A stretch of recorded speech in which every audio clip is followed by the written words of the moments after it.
Le sexe et la personnalité du chat. Découvrez les différences de comportement. Bonjour à tous les amoureux des félins.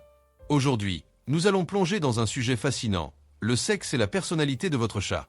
Vous êtes-vous déjà demandé si le comportement de votre chat est influencé par son sexe? Les chats mâles sont-ils vraiment plus sociables, ou est-ce un mythe?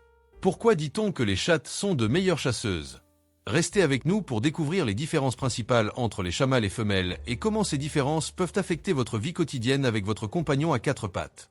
Avant de commencer, n'oubliez pas de vous abonner à notre chaîne et de cliquer sur la cloche pour recevoir toutes nos nouvelles vidéos. Différence 1. Agression et comportement territorial. Lorsque nous pensons au comportement territorial, les chats mâles viennent souvent à l'esprit et ce n'est pas une coïncidence. Dans la nature, leur rôle était de protéger leur territoire des intrus. Même si votre salon n'est peut-être pas un endroit sauvage, pour votre chat mâle, il est toujours le shérif de la ville. Des études scientifiques montrent qu'un taux élevé de testostérone chez les chats mâles peut conduire à une plus grande tendance à l'agression territoriale. Ils sont plus susceptibles de marquer leur territoire, non seulement physiquement, mais aussi par l'odeur, souvent avec une pulvérisation d'urine. Voici un petit conseil pour gérer ce comportement territorial. Utilisez des produits à base de phéromones. Ces produits imitent un phéromone naturel que les chats utilisent pour marquer leur territoire, les aidant à se sentir plus en sécurité. Donnez-leur aussi suffisamment de ressources, comme des bols de nourriture, d'eau et des bacs à litière, pour éviter la concurrence. Mais ne croyez pas que les chattes sont simplement passives. Elles ont leur propre façon d'affirmer leur dominance, même si ce n'est pas aussi visible que leurs homologues mâles. Les chattes peuvent subtilement dominer l'espace, souvent en préférant des endroits en hauteur comme le haut d'une étagère ou le rebord d'une fenêtre. Une étude intéressante a révélé que ce comportement est un retour à leurs ancêtres sauvages, où les endroits élevés étaient synonymes de sécurité face aux prédateurs et une bonne vue des proies potentielles. Différence 2. Affection et interaction. Un chat mâle est souvent celui qui prend l'initiative de l'affection, en s'enroulant autour de vos jambes ou en sautant sur vos genoux sans y être invité. Dans leur environnement naturel sauvage, ils n'ont pas autant de responsabilités que les femelles. Ils ne sont pas contraints d'élever des chatons, ce qui leur laisse plus de temps libre pour se détendre et être sociables. Cette sociabilité s'étend à leurs interactions avec nous, ce qui les rend plus affectueux et câlins. Les chattes, quant à elles, conservent souvent une certaine dignité et distance, observant le monde depuis un perchoir ou un coin douillet. Ce comportement n'est pas du snobisme, c'est un trait inscrit dans leur ADN. Elles sont programmées pour être des chasseuses solitaires et protectrices de leur progéniture, ce qui se traduit par un comportement plus distant à la maison.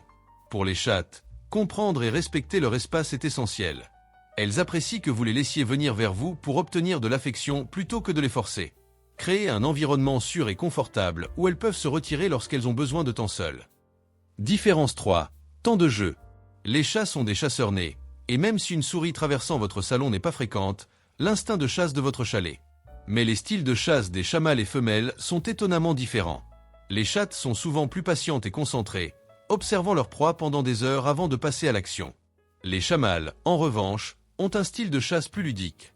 Leur enthousiasme est souvent manifeste, comme lorsqu'ils sautent à la vue d'une boule de papier froissé. Cette approche ludique de la chasse est un résidu de leur passé sauvage, où ils devaient défendre leur territoire des intrus. Différence 4. Vaporisation de pipi. Les chats mâles sont plus susceptibles de pulvériser, et leur urine a une odeur beaucoup plus forte. L'urine des chats mâles contient une concentration plus élevée d'un composé spécifique qui, lorsqu'il est exposé à l'air, se décompose en un composé sulfuré, produisant cette odeur puissante. C'est leur façon de marquer leur territoire et de signaler leur disponibilité aux femelles. Les chattes pulvérisent moins souvent, mais elles ne sont pas totalement innocentes.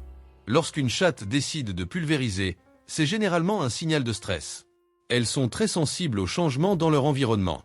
Un nouvel animal, un nouveau membre de la famille ou même une modification de leur routine quotidienne peuvent provoquer du stress. Pour réduire les comportements de vaporisation, assurez-vous de stériliser votre chat.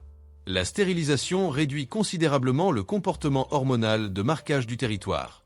Créez également des zones de sécurité dans votre maison, avec des lits, des aires d'alimentation et des bacs à litière séparés pour chaque chat.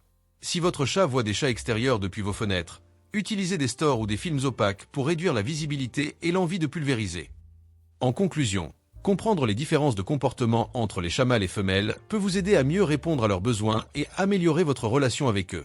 Que ce soit par l'utilisation de phéromones pour gérer l'agression territoriale, en offrant plus d'affection aux chats mâles, ou en respectant l'espace des chattes, chaque petit geste compte.